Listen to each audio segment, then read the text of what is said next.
Oh shit.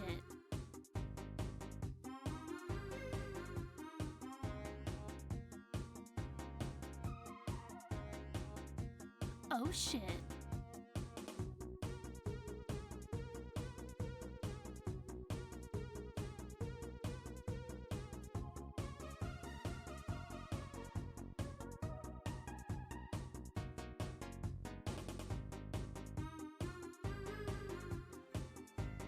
Happy birthday. Okay. It's not my birthday. Wait, happy birthday! It's not my birthday.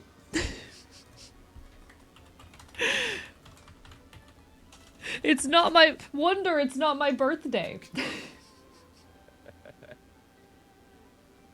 Okay. Anyways, chat. Ads. It's not your birthday. It's your birthday. It's not my now, birthday. Fucker. It's not my birthday. Okay. Come fight me in the Waffle House parking lot. Come fight me. Okay. Yeah, my birthday chat, is September ads are gonna start 21st. In about 2 minutes. It's not my birthday. Sorry, I need to fight my friend real quick. Chat, I'll be right there with you. I need to fight my friend. You hear that voice in the background? That's my friend Wonder. I don't know if you can hear me. She started this joke. Anyways, chat. It's not my birthday. We'll do some Hades after ads. How about that? Okay. We'll do some Hades runs. We'll do some fist All runs. right. I want to beat the All shit right. out of. Alright, I love Wonder. Wonder's a very good friend of mine. Apologies, folks. Everyone go give some love to Wonder Aria. She's a very good buddy of mine. She is also partner pushing right now, so if you're down to support queer anarchist content creators who are like partner pushing, there you go. There's 2 of us, chat. There's two trans anarchists currently partner pushing. Make sure you give her some love, alright? In the meantime, greetings from the archive. How's everyone doing? I've already been scuffed, but it's okay. We're here with the Riven. Let me say hello to folks. Thank you for the bark by bark, J. Crispy, for the arp, and congrats on the first. Hello, J. Crispy. Hello, Maddie. Hello, Aves. Hello, Helicoptimus. Hello, Aloe. Hello, Lupus Somewhere. Hello, Mal. Hello, Quarry. Hello, Yame Nito. Hello, Watuktuk. Hello, Lycanthropic. Hello, BB Quali. Hello, Raytheon. Hello, Azu Sky. It's not my birthday. Hello, MTO Blade. Hello, King Trillion. Hello, Astro Time. Hello Riolu, bark bark bite bite. Trillion, thank you for the 5 gifted subs. Congrats to everyone who was gifted a sub in that. Hello Kenshin Man. Hello to Eileen. Hello to 7. It's so lovely to see you. Bark bark bite bite. It's been so long. Chat, that's my baby brother. Not actually. I have a habit of adopting younger trans masks as my baby brothers. How are you doing, 7? It's lovely to see you. Hello, Darkwood Rider. Lovely to see you. Saving for you gift. So valid. So valid. My birthday's in September, guys. You can wait to give me gifts until then. Jesus Christ, chat. Hello, Roxy Pop Arts. Lovely to see you. Hello, Kibble. No worries. You take care of yourself. Bark, bark, bite, bite. Hello, Sam Wintertide. Lovely to see you over on this side of things. I did actually see your YouTube comment rather, like right before starting the stream. Welcome on in. Thanks for coming on over to the Twitch side of things. I'm gonna bite Wonder Aria. Hello, Doubtful Snake. Bark, bark, bite, bite. Hello, Titania Umbriel. Hello, Neptune. Lovely to see you. Hope everyone's doing absolutely incredible. Am I missing anyone? Hello, Danger Safety. Thank you everyone for the hydrates. I'll get this in just a moment. Hope everyone's doing absolutely incredible. Hello, Ivy the Silliest. Lovely to see you. Ooh, is everyone who's a Silksong enjoyer or has been waiting for Silksong, are you guys enjoying Silksong? Have not had a chance to play yet. It's gonna be a hot minute, but I hope you guys are. Hello, Druid of the Gays. My desire to say happy birthday is very high. What the dog doing? The dog is here. Hello, Tulipunk. Alright, I caught up, chat. We're here, we're queer, we're thriving. How is everyone? Seen Silksong, haven't played it. See, I never finished Hollow Knight. One day I'll need to finish Hollow Knight and I'll need to go play Silksong. I know it's like one of the most, waited for, fucking games of like the last half decade. Probably the last decade for being so real. But like, I have not. Just on the YouTube video, so kind of shaken up by it, not gonna lie. Hey, it's an honor to emotionally impact people. It's an honor to have created art that resonates with others. That's my goal at the end of the day, you know? I want to make cool art and say things that hold meaning not just to myself, but to others, and being able to touch people's lives has been an honor. I am working on my next YouTube video. It is currently in the scripting stage. It's not gonna be out by the end of the month, even though I promised that. But we're making do with what we can. We're trying so hard. Hello, someone awesome. Lovely to see you. I'm just a bastard who makes weird queer leftist content, you know? My next video essay is a bit more on the political side of things. In fact, it's very overtly political. It's a video about the internet and its role in protests, especially. See, okay, when I started the video, it was not about this, but unfortunately events like to happen and I was forced to like completely reorientate whatever direction my script was going in.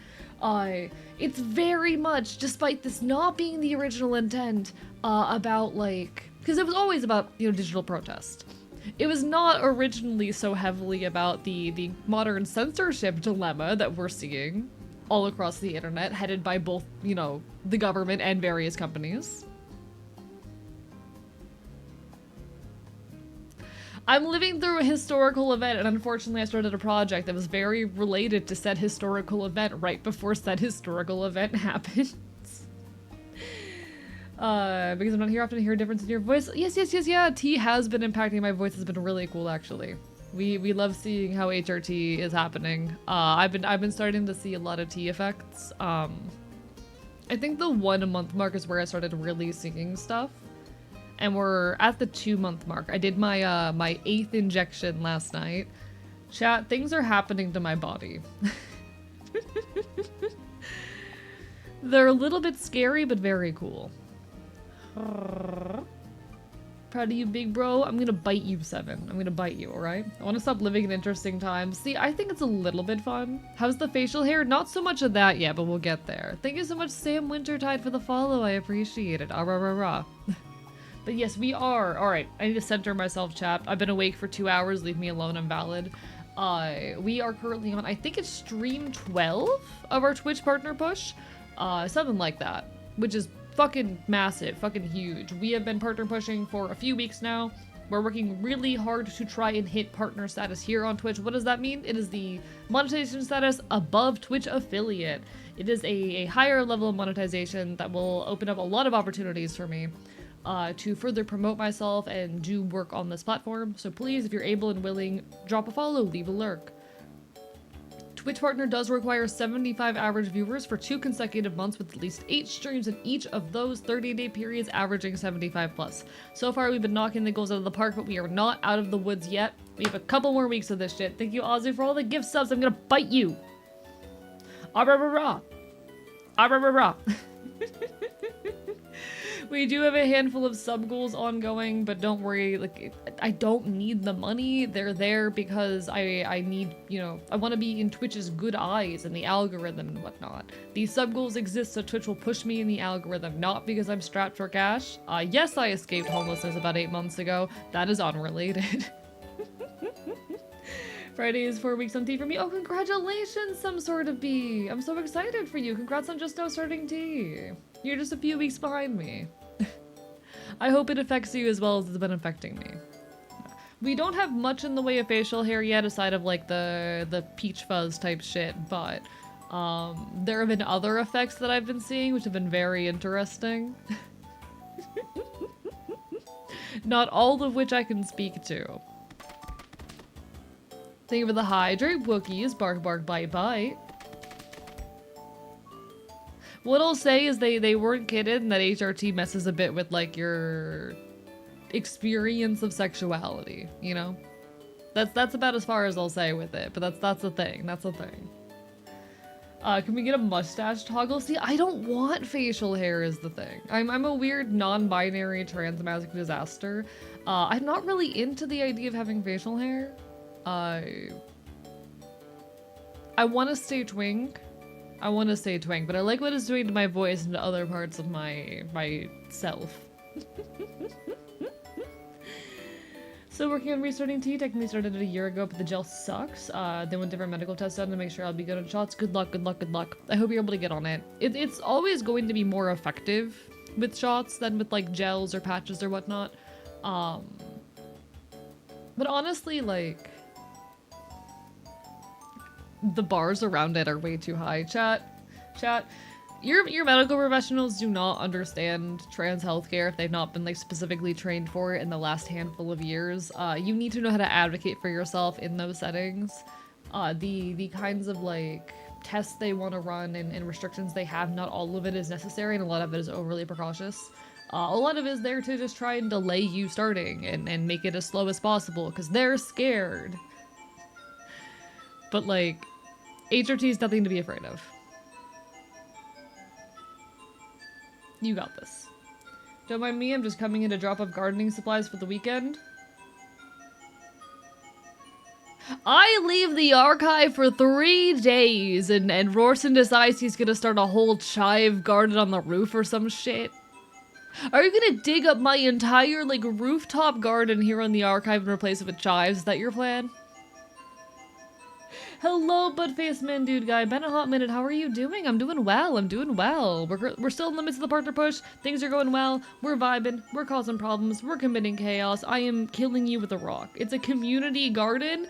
You can't pull up my fucking tomato plants and replace them with chives. That's not how community gardens work. You can't replace my hard-fought fucking tomato plants with chives. Jar this man. I'm allergic to tomatoes. Well, not everyone else is. Put this man in the jar, chap. Where is it? Put this man in the jar. I have it right here. Forston, don't worry. I poked holes in the top this time. Get in the jar. Get in the jar, sir. It's very roomy, see? It's very roomy. Thank you for the gifts, 7, what the fuck? This is in the revolution does not accept dietary restrictions. I can't restrict everyone else's diet in response to yours. I'm not doing the stream, you can't jar me. Get in the jar. It's like Get in the Water from Epic the Musical, but just get in the jar. Get in the jar. Why am I like this? King Trillion, thank you for the gift sub. How dare you? HRT is cool, wish it was real and not. Hey, are you sure you want this? Your bill is 200k, by the way, for like 3 years. Yeah, sounds about right. King Trillion, how dare you? Stop being nice to me. Why are you fuckers like this? We should grill Rorson with chives as punishment for his transgression, I think. Yeah. Listen, he's gonna dig up all my onion plants, too. Whispers, do not let the infield in the backyard before we clear it. No, that's my garden. That's my rooftop garden. Let me have this. I've worked really hard to reduce the food cost of the ashes as much as possible, and some of that means growing our own. God damn you all. Thank you so much for the fucking gifts. Hello, Hilly. I am homosexual. This is true. This part's true. Thank you so much for the hype train, motherfuckers. Why are you like this? Why are you people like this?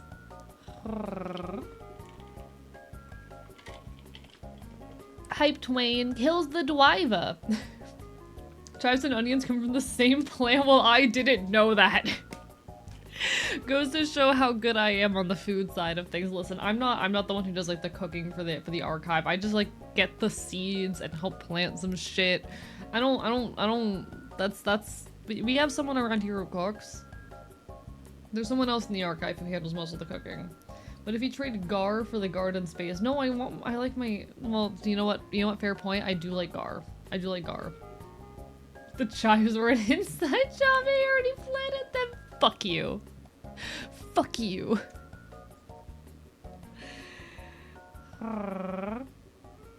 Makes the twain switch course to the dude tied up on the twack. More argument thing, yay! Are you telling me a Gar licked this bread? Chat, yeah, and I was the Gar. A Gar did in fact lick this bread and I was the Gar. You wanna know how I know? One second, I need to find an image now. I said the funny thing too early, and now I need to go find the image. God damn it, chat. Why do I do this?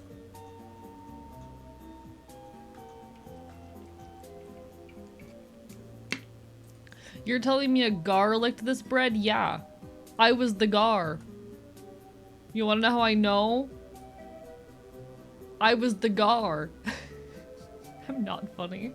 Hello, but face moon dude guy. It's lovely to see ya. I know I'm doing well. Hello, Ascent VT. Or ASCII, rather. Hello, Kodal Khan. Lovely to see you. I should have really stopped expecting to understand what's happening when I join these streams, and yes, for some reason you still do. Oh my god, a Garcon. I hate you. It is in the Discord. You can find it in the fan content channel. You can find it in the fan content channel if you scroll up a bit.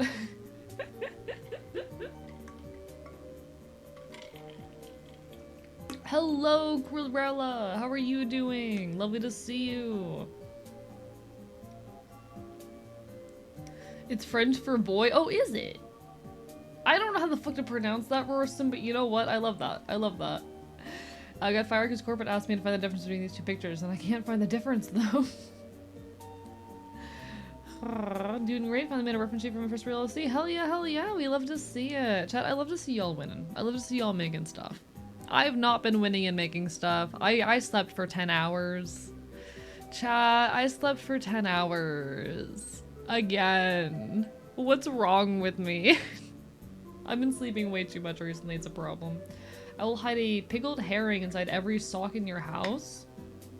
How many socks do you think I own?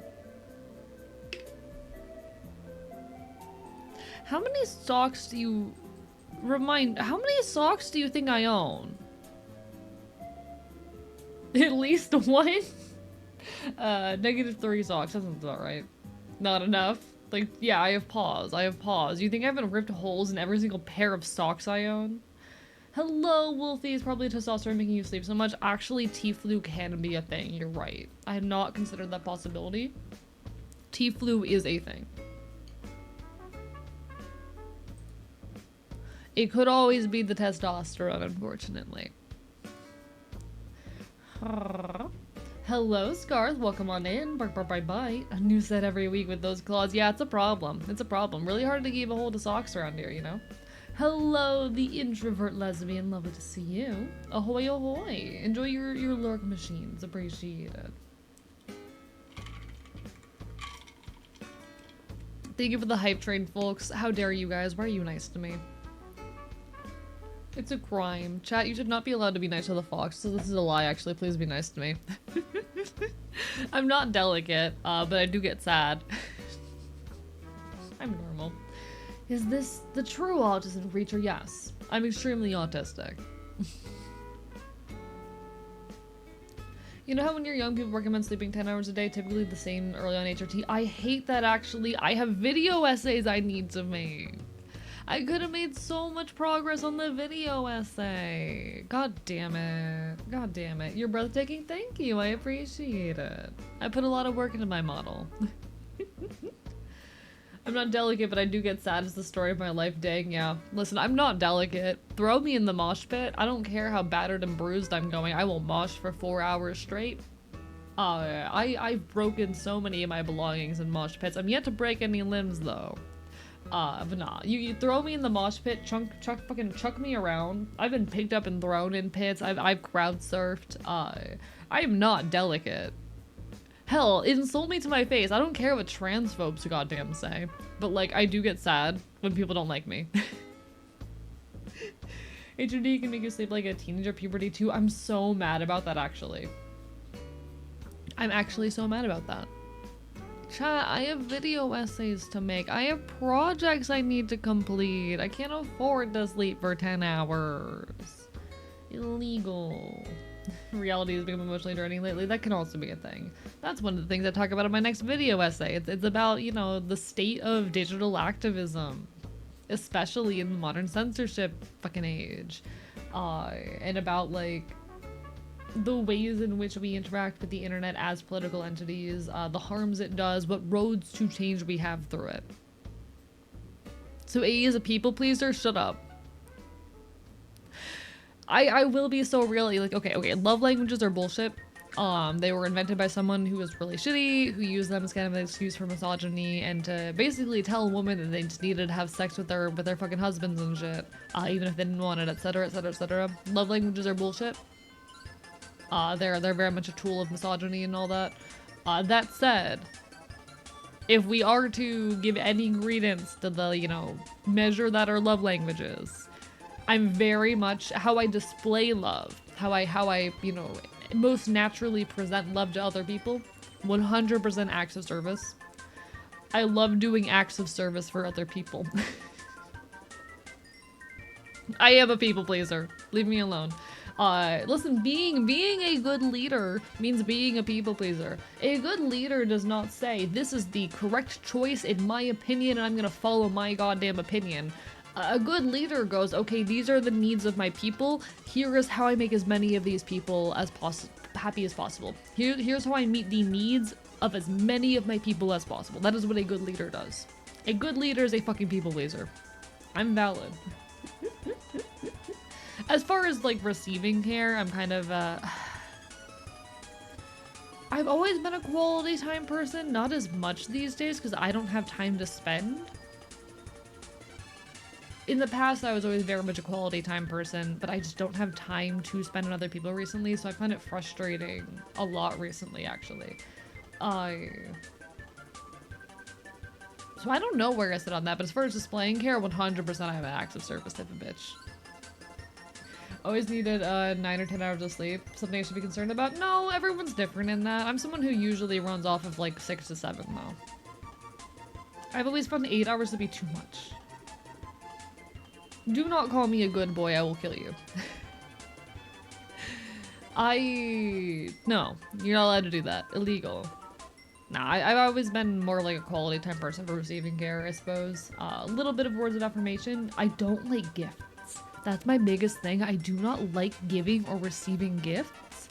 I'm having to learn to be okay with it as a content creator. I'm not a good boy, shut up. Should we call you a bad boy then? Oh yeah, that you can do. How about? If you sleep for too long, you'll wake wondering what year it was. That's very much where I was this morning. I woke up and I was like, what day is it? How about the gift of a friend's personal time? That's called quality time. That's called quality time. Now, I hate receiving gifts. I hate giving them. I don't like gifts. But unfortunately, being a content creator, like that's so much of my life and my profitability and shit. It's just like, oh, gifts that I get. You ever blink and then it's morning? No, actually. First time I heard this, how's the concept of love languages a bad thing? Okay, so, love languages, Astro Time, were invented by a guy who specifically used them as a way, like as a tool of misogyny. The initial invention of love languages was very much created with the intent of trying to tell women that they were being bad wives for not having sex with their husbands. Like that's literally like if you look into the origin of it and its historic use, it was primarily a tool to tell women that they weren't having enough sex with their husbands and that they needed to consent to sex even when they didn't want to. That is just straight up the history of them. As far as like in their modern iteration, I would just say they're very much an oversimplification of like human need and connection that presumes that you must like fall into one of these 5 categories that need to commodify your ability to feel and express love. Not everyone's gonna be cleanly cut on these categories. That's just not how it works. Chat, all personality tests are bullshit. Hey guys, any test that says actually I can like definitively put people into XYZ categories that like, you know, define something about them, bullshit. You can't do that. That's not how it works. Like, you know, completely fair to those of you who enjoy your, what is it, like MBTI or whatever the hell. It can be a fun thing. It is the same as horoscopes at the end of the day. Ultimately, all personality tests are just like flawed attempts to try and categorize people into categories that don't actually have any meaning. They're silly little fun things that we can engage with, but they don't like not not everyone can be cleanly categorized. You're never going to capture the whole of human experience in a, you know, set number of little categories like that. There is no actual science behind them. There is no actual science behind any kind of, like, personality test, and that includes things like love languages. Humans just like categories. People just like categories. But ultimately, the true problem with specifically love languages is that they were created with misogynistic intention.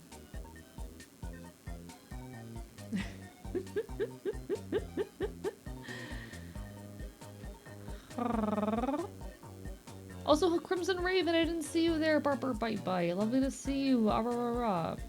Sorry, I'm not always the best at keeping up a chat these days. There's a lot of you. You mean the BuzzFeed quest that said I'm 100% gay is wrong? but category X makes me feel good about myself. It's just horoscopes, and like I'm not gonna fault anyone for having a little fun with them, but like can't let them define our way of interfacing with existence, you know? I had to take them for jobs and they were so inaccurate. Bruh, fuck that.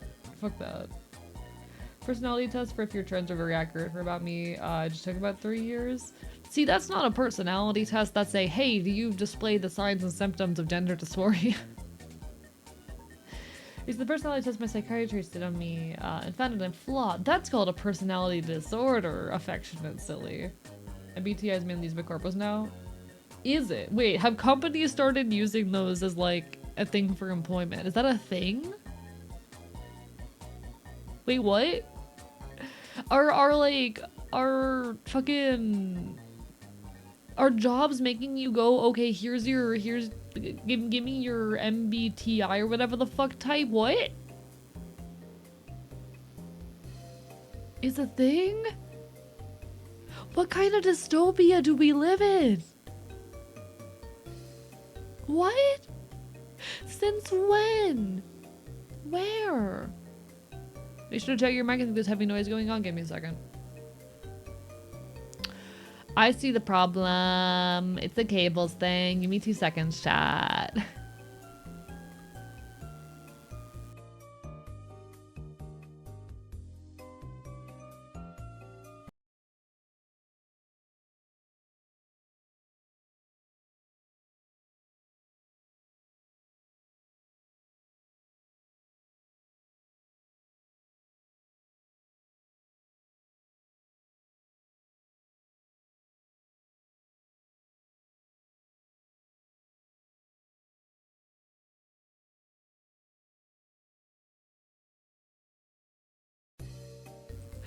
Is it better now?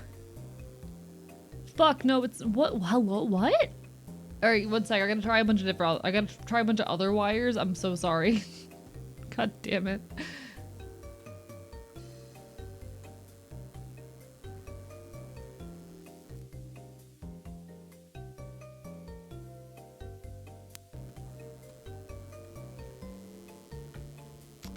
Okay, so that didn't do it. Okay. Let's try this one. So I found the problem. So I found the issue. God damn it. How do I fix that? How do I fix that though? What the fuck? One sec, my webcam keeps getting knocked over while I'm trying to fix this. You know what, webcam? You can go lay down for a second. I'll just simply be completely still and motionless for a moment while I try and fix this.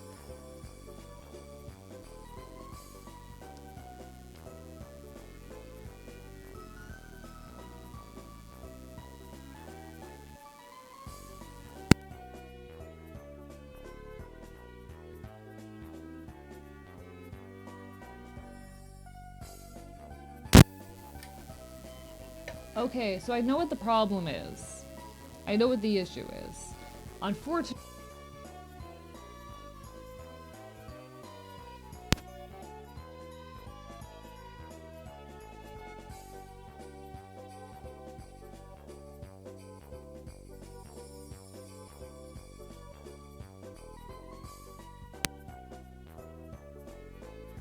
go with... Oh god, it's so quiet. Oh fuck. Chat, no. Oh god, alright. How do I fix this? Chat, how do I fix this? How do I fix this one?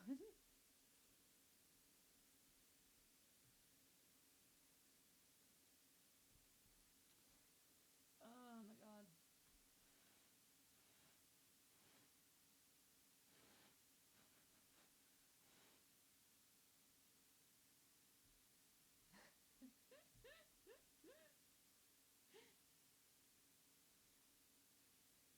Give me a second. I gotta... Fuck me.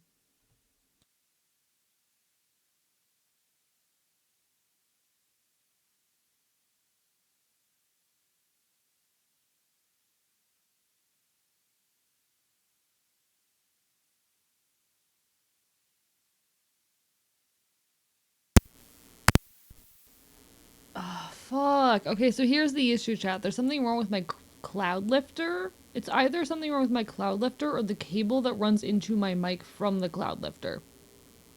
It's one of those. The cloud lifter is the only thing that makes me loud enough for you to hear me. We're gonna try a different cable with the cloud lifter. Okay? We're gonna try a different cable with the cloud lifter. Give me a second, chat. Oh, fuck me. Why did it just stop?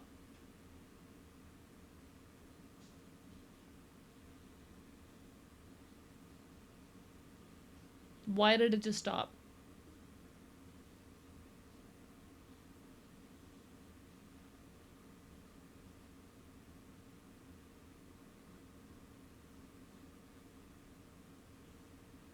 It got scared.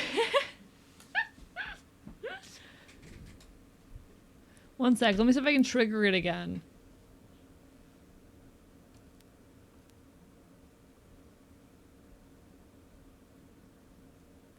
I'm seeing if I can trigger it.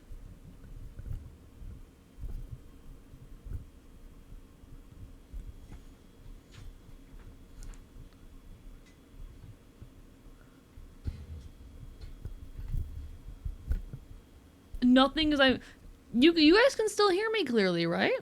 You guys can still hear me clearly, correct? I'm still coming through loud and clear and nice. What the okay? The bees went away. Whatever it was, the bees left. I'm just gonna pretend it didn't happen. You know what? You know what, chat? You know what, chat? You know fucking what? We're just gonna pretend that didn't happen. Alright? Alright?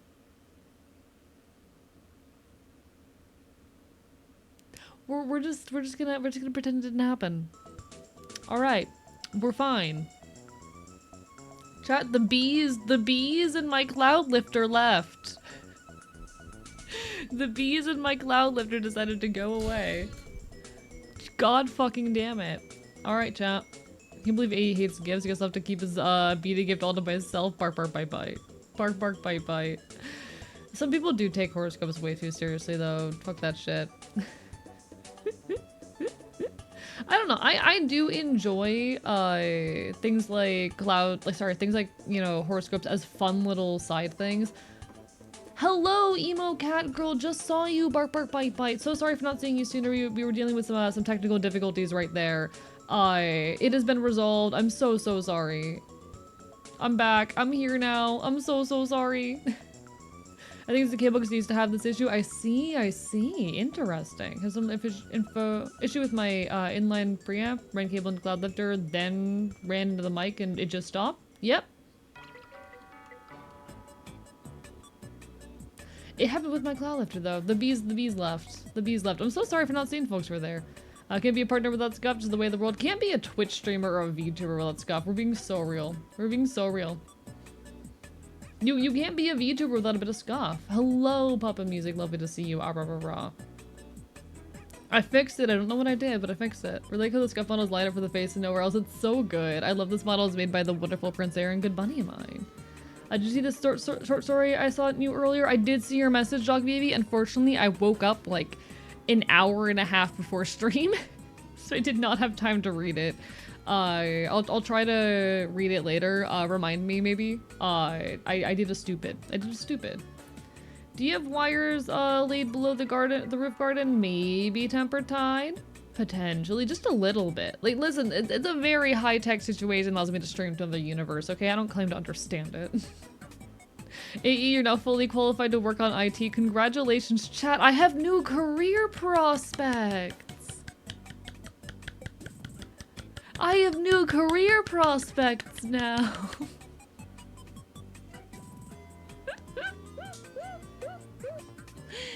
How old are you turning this year, though? I'm turning 24. It's terrifying. I promise I won't eat your wires anymore. Thank you, White Flower Black Song. Finally, someone respects my fucking wire management. I did not mean to pin that, but it's a very, very good comment.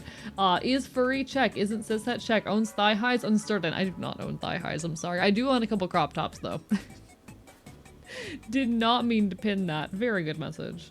Alright.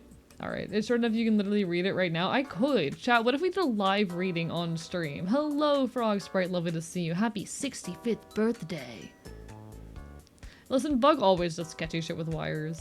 Don't read into that sentence. If you garden pea tree, you switch out the plants occasionally with some nitrogen fixing. Also, yeah, take care of your plants. When are you turning 24? On September 21st. Don't math out the year on that one. 2 years older than me, starting today on my 22nd birthday. Oh, congratulations on turning 22, emo cat girl. Happy birthday. Wait, I can do something for this. I can do something for this, chat. I have a thing. By eat thigh highs, we'll get into coding. we could do a little live read in a sec. We could do that. Oh, congrats on finishing Amphimia. Congratulations. Did you know Nintendo heeded the complaints fans had about making the ending theme for Pokemon Scarlet and Violet an Ed Sheeran song? And corrected this in Pokemon Legends Z-A by having the ending theme be The Black Parade by My Chemical Romance. This has been Fun Falses with Strap. Yeah. I did live stream when I turned 21. I did not like drink on my 21st birthday stream, but I have done a few drinking streams every now and then. I don't do it very often. Bro is still a baby. Listen, I'm still a baby. I'm still a baby, but like, I'm responsible. I'm a responsible adult, even if I'm baby. Socialist anarchist, post-apocalypse sci-fi thing, and I'd love if you did a live reading. I'd be so down, honestly. If people want to listen to a live reading, I would be happy to do that. Thank you for the text to AE Plank for the bzzz.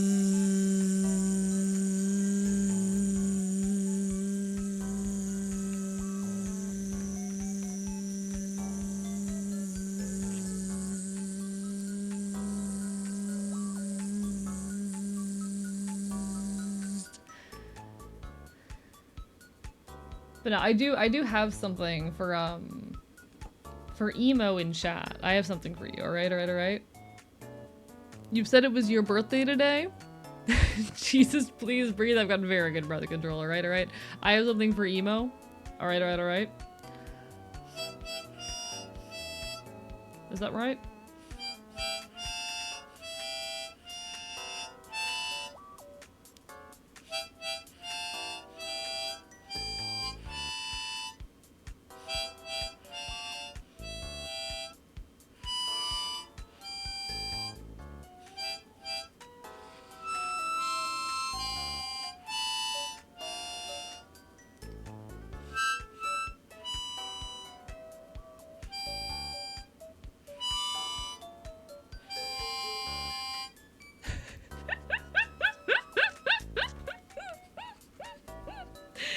I do not know how to play the harmonica. Hey, weird question. Have you ever been in choir? I am a classically trained singer. I'm a classically trained singer. There's your answer. I know how to classically sing. That's where I got the good breath control. Yes. Turns out being a classical singer for a couple years will give you very, very good breath support. Yeah.